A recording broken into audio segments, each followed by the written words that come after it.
Good morning, child welfare. It is Thursday, May 1st. I hope everybody had a wonderful April and staring down the barrel of the back end of spring heading into summer, which is crazy to think about.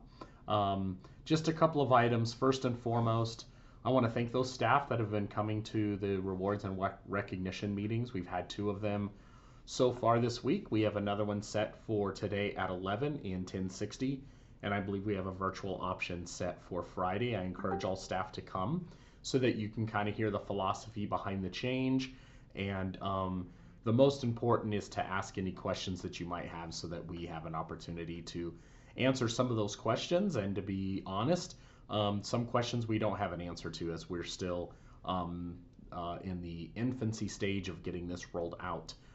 I will say, for those that can't make it,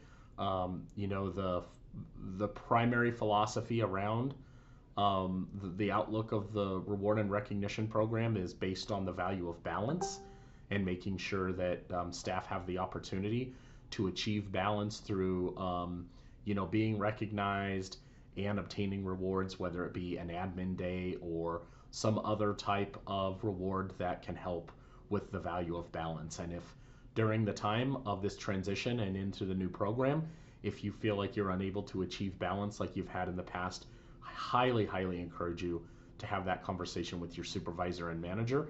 As we have said from the get-go, that this is our program here at MCDHS, and that we can adapt and pivot to make sure that it is still meeting the needs of our entire agency. So again, 11 o'clock today in 1060 if you'd like to come down and chat about that.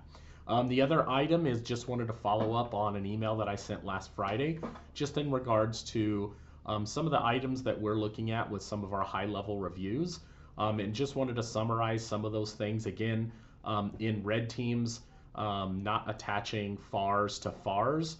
If we've got a FAR open, we're already engaging that family. If we get a new incident of abuse and neglect, by rule that needs its own separate assessment, it can still go to the same person, but it would need to be on the HRA track. We want to do a little bit of a deeper dive in red teams in regards to our history and going back not just 6 months or a year, but really trying to dive in about those last 3 years, which aligns with the child fatality review team. They look back about 3 years.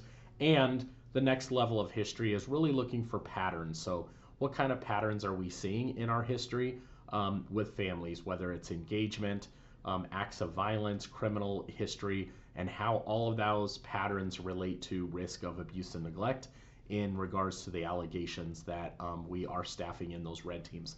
So just a few items to remember from that email.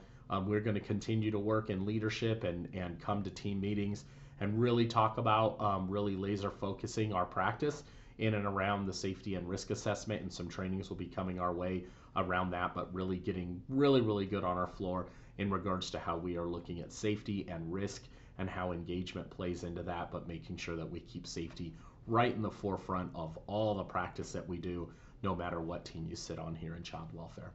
All right, folks, that's about 3.5 minutes. Don't want to take up too much of your time. Please continue to bring those great questions, concerns, and comments to your supervisors, managers, and myself, and we will see you around the corner. Bye-bye.